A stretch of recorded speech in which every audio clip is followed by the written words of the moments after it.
The massive space station called Kepler hung in the darkness like a glittering jewel. Ships from dozens of worlds docked at its ports, bringing delegates from across the galaxy to the most important peace meeting in 50 years. Some ships were sleek and silver, others were dark and threatening, and a few looked like floating cities with weapons bristling from every surface. Among all these impressive vessels, one small transport ship looked almost embarrassed to be there. It was plain white with simple blue markings that read Earth Diplomatic Corps. No weapons, no armor, no escort ships following behind it. Just a basic passenger transport that might have been used for moving supplies between planets. Ambassador Rebecca Davies stepped off the Earth ship wearing a simple blue uniform with no medals or decorations.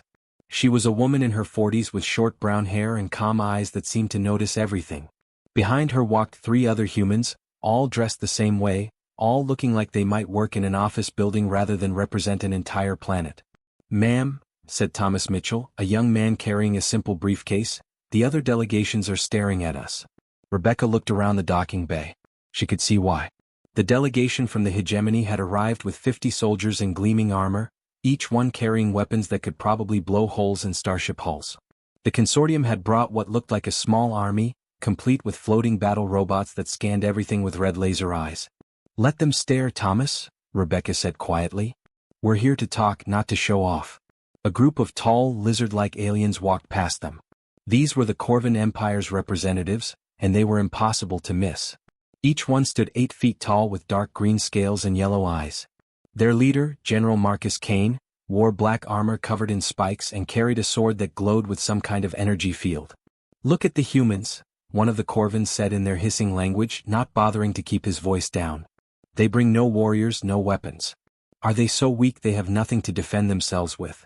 Another Corvan laughed, a sound like grinding metal. "Perhaps they are so foolish they believe words can stop plasma cannons." Rebecca understood every word. Earth had been listening to galactic communications for decades, learning every language, every dialect, every curse word. But she just smiled and kept walking. The main corridor of Kepler Station was like a parade of power. Delegates from the crystal worlds wore robes made of actual diamonds that caught the light and threw rainbows everywhere. The machine people from the core systems had bodies made of polished steel and moved with mechanical precision. The energy beings from the far nebula floated in containment suits that sparked with electricity. All of them had guards. All of them carried weapons. All of them wanted everyone else to know how dangerous they were. "Ambassador Davies," a deep voice called out. Rebecca turned to see Captain Zoran of the hegemony approaching. He was a massive creature that looked like a cross between a bear and a rhinoceros, with gray skin like armor plating and small red eyes that missed nothing. Behind him walked a dozen soldiers carrying guns that hummed with barely contained energy. "Captain Zoran," Rebecca said politely.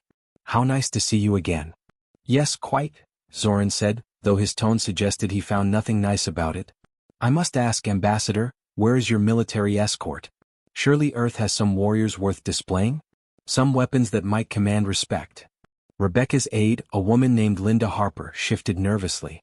She had asked the same question before they left Earth. The answer from Earth Command had been simple: "That's not how we do things." "We find that diplomacy works better when everyone feels safe, Captain," Rebecca said with the same calm smile she always wore. "We're here to prevent wars, not start them." Zoran's laugh sounded like rocks falling down a mountain. "Safe? Little human, there are 47 different military forces on this station. Some of them have been enemies for centuries. Some of them would glass entire planets without a second thought. And you feel safe?" "Very safe," Rebecca said. "Thank you for your concern." As they walked away, Thomas whispered urgently, "Ma'am, he's right. The Corvan Empire has been building up for war. The Coalition has moved their entire fleet to the border. If fighting breaks out here, then we'll deal with it," Rebecca said simply. "That's what we're here for." They entered the main conference hall, and Thomas couldn't help but gasp. It was enormous, with a domed ceiling that showed real stars outside. Tables were arranged in a circle, with each delegation spot marked by their world symbol. The Earth section was small and simple, just 4 chairs and a basic table with no decorations. Compare that to the Corvan Empire's area, which looked like a command center with holographic displays showing their fleet positions. Or the Hegemony section, which had actual weapons mounted on the walls like trophies. The crystal worlds had somehow made their entire table out of what looked like solid diamond. "They all think we're weak," Linda whispered as they took their seats. Rebecca opened her briefcase and pulled out a simple notebook and pen. Around them, other delegates were activating holographic displays, energy shields, and communication arrays that probably cost more than most planets' entire budgets. Good, Rebecca said, making a note in her book. Let them think that. Sometimes the most dangerous thing in the room is the one that doesn't need to prove it. General Kane entered the hall with a dozen of his warriors, their armor clanking with each step. He looked directly at the Earth delegation and shook his massive head in what might have been pity or contempt. The peace summit was about to begin, and everyone knew that Earth was the weakest delegation there. Everyone was wrong. The second day of the peace summit started with shouting. General Marcus Kane of the Corvan Empire stood at his table, his massive fist slamming down so hard that the metal surface dented. His yellow eyes blazed with anger as he pointed a clawed finger at Admiral Sarah Walsh of the Coalition. 50 years. Kane roared, his voice echoing through the great hall. For 50 years the Coalition has sat on the outer rim worlds like lazy farmers. You dig a few mines, build a few cities, and think that makes those planets yours. Admiral Walsh stood slowly. She was much smaller than Kane, a human-looking woman with silver hair and scars across her left cheek. But when she spoke, her voice carried the authority of someone who had fought in 100 battles. Those worlds were granted to the Coalition under Galactic Treaty 847, Walsh said coldly. We have developed them according to galactic law. We have built homes for millions of families. We will not abandon them to warmongers. Kane's laugh was like the sound of breaking glass. Laws are for the weak, Admiral. The strong take what they need. The Corvan Empire needs those worlds and we will have them. Rebecca Davies watched this exchange from the Earth table, quietly taking notes in her simple notebook. Her aide Thomas sat beside her, looking nervous as the tension in the room grew thicker by the minute. Ma'am, Thomas whispered, shouldn't we try to mediate? That's what we're here for, right? Not yet, Rebecca said softly. Let them show us who they really are first. Around the circular hall, other delegations were choosing sides. The Crystal Worlds announced they would support the Coalition, their diamond robes flashing as they stood. The Machine Collective stated they would remain neutral but began moving their metal bodies away from the Corvan section. The energy beings from the far nebula simply flickered and disappeared, teleporting away from the growing conflict. Captain Zoran of the Hegemony leaned back in his chair, a cruel smile on his bear-like face. Perhaps this is for the best, he rumbled. The Coalition has grown soft with peace. A little war might remind them what strength really means. Admiral Walsh's hand moved to the weapon at her side. Are you threatening the Coalition, Captain? I am simply observing, Zoran replied. The Hegemony will support whoever proves themselves worthy. Rebecca quietly activated a small communication device, no bigger than a coin. To anyone watching, it looked like she was just checking messages. This is Davies to Earth Command, she said in a voice so low it was almost a whisper. Request permission for Consultation Team 7 to observe proceedings remotely. The response came back within minutes. Permission granted, Ambassador. Team 7 will be online within the hour. Thomas looked confused. Consultation Team 7? What's that? Just some analysts back home, Rebecca said casually. They like to keep track of what's happening. General Kane had been pacing during the break, his armored boots leaving scratches on the floor. When the session resumed, he carried a holographic display that showed the outer rim sector. Red dots marked Corvan fleet positions. There were a lot of red dots. Look at this map, Kane declared, activating the display so everyone could see. Corvan forces now control the hyperspace lanes leading to the outer rim. We have enough firepower to turn every Coalition world into space dust. But we are not monsters. We offer terms.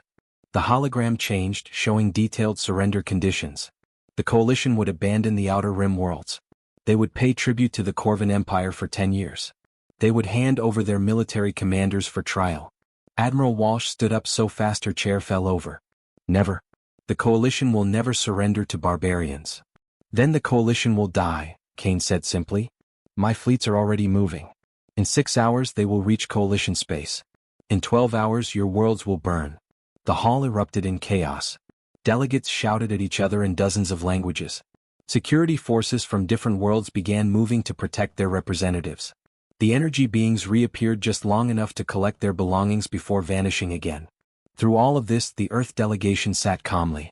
A team of 5 humans in simple gray uniforms had arrived and set up equipment in a small room connected to the main hall. They looked like technicians or accountants, the kind of people who might repair computers or count supplies. What are they doing? General Kane asked, noticing the humans for the first time. Consultation Team 7, Rebecca explained.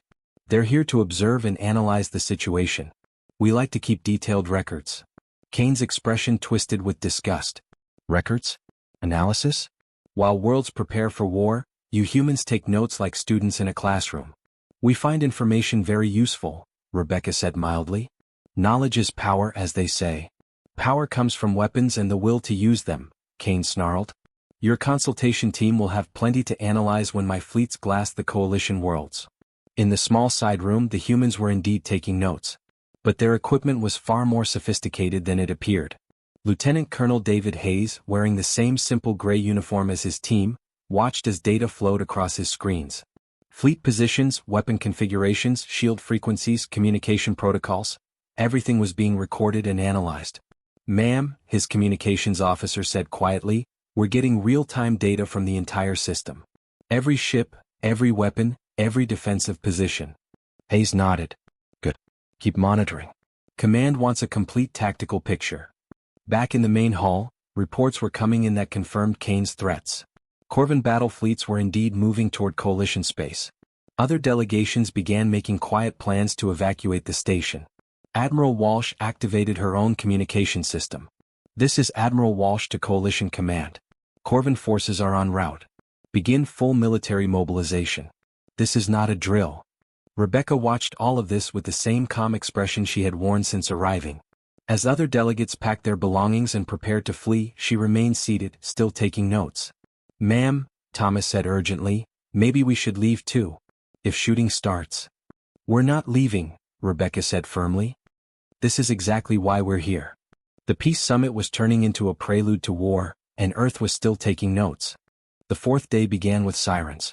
Emergency lights flashed red throughout Kepler Station as reports flooded in from across the galaxy. General Kane's threats had not been empty words. The Corvan Empire had crossed into coalition space during the night, and the first battles were already raging.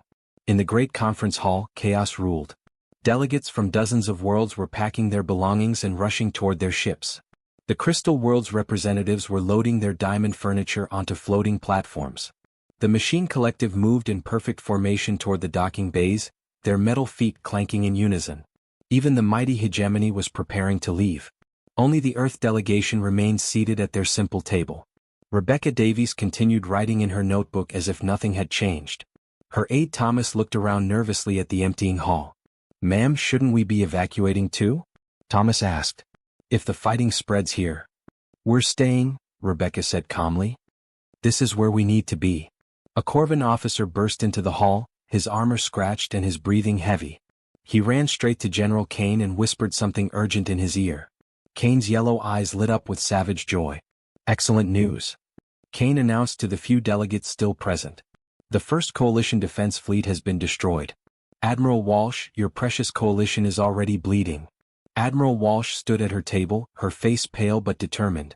She had been in constant communication with her forces throughout the night. The news was not good. You may have won the first battle, Kane, but the war is far from over.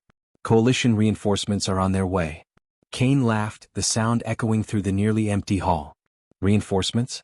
My intelligence reports say your entire fleet is scattered across 100 systems.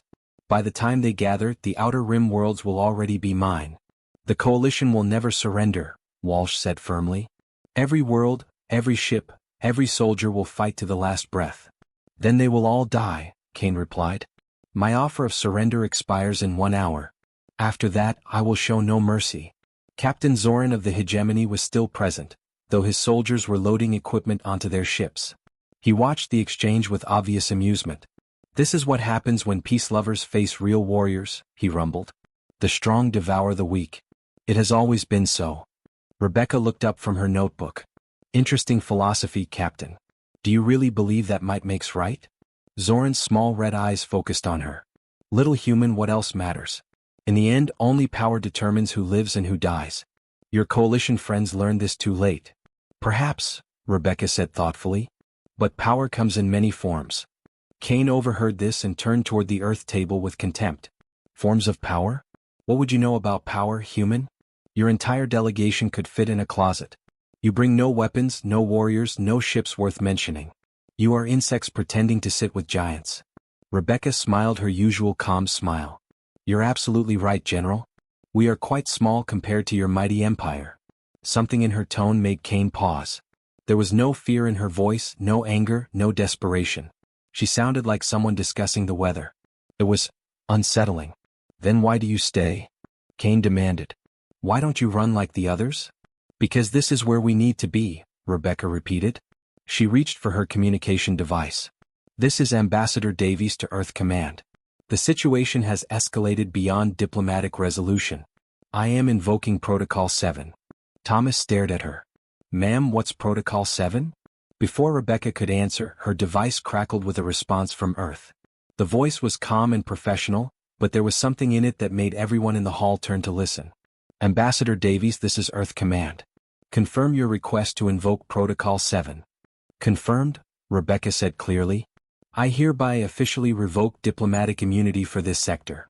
The silence that followed was deafening. Kane, Walsh, and Zoran all stared at the small human woman who had just said something they didn't understand. What does that mean? Kane asked slowly. Rebecca's communication device spoke again. Diplomatic immunity revoked. Consultation Team 7, you are cleared for full operational authority. All units stand by for orders. Thomas looked confused. Ma'am, I don't understand. What's happening? Rebecca closed her notebook and looked directly at General Kane. It means, General, that for the first time in this conflict, you're about to meet Earth's real negotiators. Kane's expression shifted from confusion to anger. Real negotiators?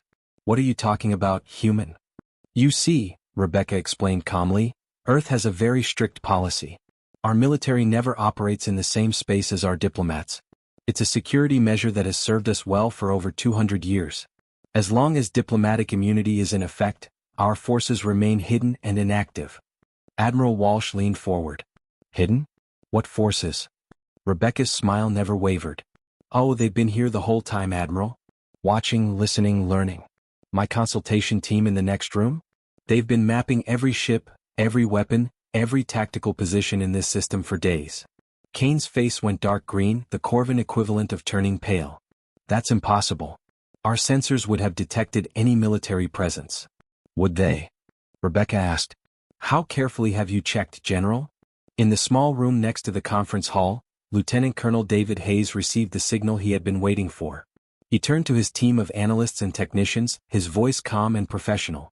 Ladies and gentlemen, diplomatic immunity has been revoked. All units, decloak and assume operational positions. It's time to show them what Earth really brings to peace summits.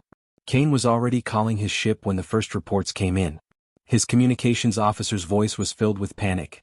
General, our sensors are detecting massive contacts throughout the system. Ships are appearing everywhere, sir. Human ships. The breaking point had arrived, and Earth was finally ready to show the galaxy what they had been hiding all along. The first thing that happened was the silence. Every communication channel in the system went quiet for exactly 30 seconds. Then space itself seemed to come alive. General Kane stood frozen on his bridge as his sensor officer called out readings that should have been impossible. Sir, contacts appearing on all vectors. I count over 300 vessels, sir. They're everywhere. What do you mean everywhere? Kane demanded, his voice cracking slightly. Sir, there are human ships surrounding every fleet in the system. They're not attacking positions, they're already in attack positions. It's like they've been here for months. Kane's clawed hands gripped his command chair. That's impossible. Our sensors sweep constantly. Nothing could hide from Corvin detection systems. On the main screen, space rippled like water as human vessels shed their camouflage. Sleek ships appeared next to massive Corvin dreadnoughts. Small fighters materialized inside hegemony formations. Entire squadrons became visible, floating silently among coalition forces. Captain Zoran's voice came over the communication channel, his usual confidence replaced by confusion. How long have they been there? How did they get so close without being detected? Admiral Walsh from the coalition was asking her own officers the same questions. Report. What are we seeing? Her tactical officer's voice was filled with wonder. Ma'am, human vessels have been shadowing our entire fleet. Every ship, every patrol, every supply run. They've been following us for weeks, maybe months. We never knew they were there. Back in the conference hall, Rebecca Davies remained seated while chaos erupted around her. Kane had returned from his ship, his face dark with rage and something that might have been fear. "What is this?" Kane roared. "What game are you playing, human?" "No game, General," Rebecca said calmly. "This is simply what happens when Earth's diplomatic immunity is revoked. You see, for over 200 years, Earth has operated under a very simple principle." She stood up slowly, her movements precise and controlled. Thomas and the other Earth delegates watched her with expressions of awe, as if they were seeing their ambassador for the first time. "We never reveal our military capabilities while our diplomats are present," Rebecca continued. "It's not just a policy, General. It's a sacred rule. Our forces can be anywhere, do anything, learn everything, as long as they remain invisible while we talk." Lieutenant Colonel Hayes spoke from the side room where his consultation team worked. "Ma'am, all units are in position. We have complete tactical superiority throughout the system." Kane spun toward the voice. "Consultation team? You said they were analysts." "They are," Rebecca replied. "The best tactical analysts in human space. For the past week they've been studying every bolt, every wire, every weakness in every ship currently in this system. Would you like to know what they found?" Hayes stepped into the main hall, no longer pretending to be a simple technician. His gray uniform might have looked ordinary, but the way he carried himself made it clear he was a soldier. "General Kane, your flagship has 17 critical vulnerabilities. Your shield generators have a manufacturing flaw that allows them to be shut down remotely. Your weapons systems use a communication protocol that we cracked 6 months ago." Kane's yellow eyes widened. "How could you possibly know that?" "Because we've been watching," Hayes said simply. "Every ship your empire has built in the past 5 years, we've studied. Every battle your forces have fought, we've analyzed. Every tactical doctrine you use, we've countered." Admiral Walsh found her voice. "You've been spying on everyone?" "Not spying," Rebecca corrected gently. "Observing, learning, preparing. We told you from the beginning, Earth likes thorough documentation." Captain Zoran's communication device crackled with reports from his fleet. "Sir, the humans have complete information on our vessels. They know our shield frequencies, our weapon ranges, our crew rotations. How is this possible?" Rebecca's smile was patient, like a teacher explaining something obvious to a slow student. "Captain, did you really think Earth sent only 4 people to the most important peace summit in 50 years? Did you honestly believe we would arrive at a gathering of 47 military powers with nothing but notebooks and good intentions?"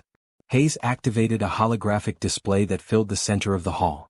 It showed the entire Kepler system with every ship marked in different colors. Human vessels appeared in white, and there were far more white dots than anyone had imagined possible. "This is what Earth brought to the Peace Summit," Hayes announced. "Complete situational awareness. Total tactical superiority. The ability to disable every weapons system, every shield generator, every engine in this system without firing a single shot." Kane stared at the display in horror. "You're bluffing. No one has that kind of power." Hayes touched a control on his device. Instantly, the lights dimmed on Kane's flagship. "That was your primary power coupling, General. Shall I demonstrate what else we can do?" The lights came back on, but Kane's face had gone completely pale green.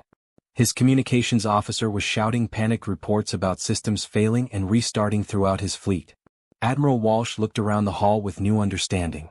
"This is why you never bring military escorts to peace summits. You don't need them." "Exactly," Rebecca said. "What would be the point? If we brought our fleet openly, everyone would see our strength and plan accordingly. But if we stay hidden, we learn everything while you learn nothing." Captain Zoran's voice was barely a whisper. "How long have you been doing this?" "Since the first Galactic Peace Conference 2 centuries ago," Rebecca replied. "Every summit, every negotiation, every diplomatic meeting. Earth's military is always there, always watching, always ready. You just never see us until it's too late." Kane slumped in his chair as the full implications hit him. The mighty Corvan Empire, terror of a dozen worlds, had been completely outmaneuvered by humans who smiled politely and took notes. The revelation was complete. Earth hadn't been the weakest delegation at the Peace Summit. They had been the strongest all along. What happened next was not a battle. It was a demonstration. Lieutenant Colonel Hayes stood calmly in the conference hall, his fingers moving across a simple tablet that looked no different from what any office worker might carry. But with each touch, impossible things began happening throughout the Kepler system. General Kane's mighty flagship, the Terror of Worlds, suddenly went dark. Not destroyed, not damaged, simply turned off like someone had flipped a switch. Emergency power kicked in a moment later, but the message was clear. Earth could have left it dark forever. How? Kane whispered, staring at his communication device as panic reports flooded in from his fleet. How are you doing this? Hayes looked up from his tablet with the calm expression of someone solving a simple math problem. Your shield generators use a specific frequency to maintain their energy fields. We've been listening to that frequency for months. All we had to do was send the right signal to make them think they were overheating. The Corvin general's clawed hands shook with rage. That's impossible. Our technology is protected by quantum encryption. Quantum encryption that your engineers bought from the Nexus Corporation 5 years ago? Hayes replied matter-of-factly. We've had the code since the day they were written. Would you like me to demonstrate with your weapon systems next? Kane's face went from dark green to almost white. His weapons officer was already reporting that the ship's main cannons were powering down without anyone touching the controls. Captain Zoran of the Hegemony tried to contact his own fleet, but his ships were experiencing similar problems. Navigation systems were giving random readings. Communication arrays were picking up children's songs instead of military channels. Engines were running at half power for no reason anyone could explain. This is not possible, Zoran growled, his bear-like face twisted with confusion. The Hegemony has the most advanced military in the galaxy. Had, Rebecca Davies corrected gently, still seated at her simple table. Past tense, Captain. Your technology was impressive when you built it. Unfortunately, you built it using components and designs that Earth has been studying for decades. Admiral Walsh of the Coalition found herself in the strange position of watching her enemies being systematically disabled while her own ships remained untouched. But even the Coalition vessels were receiving gentle reminders of Earth's capabilities. On navigation computers briefly displayed Earth's flag, communication systems played a polite message in perfect Coalition language, and sensor arrays showed detailed information about Earth ships that shouldn't have been detectable. You've been watching everyone, Walsh said, her voice filled with a mixture of awe and concern. Not just the Corvin Empire. Everyone. Of course, Rebecca replied. How else could we keep the peace? We need to know what everyone is capable of, what everyone is planning, what everyone might do if pushed too far. Hayes touched his tablet again, and suddenly every screen in the system displayed the same image, a simple map showing trade routes, resource deposits, and population centers throughout the galaxy. But this wasn't just any map. It showed details that should have been state secrets, military positions that were supposed to be classified, and resource surveys that some governments didn't even know existed. This is what Earth has been building for 2 centuries, Hayes announced. Complete information about every world, every fleet, every government in known space.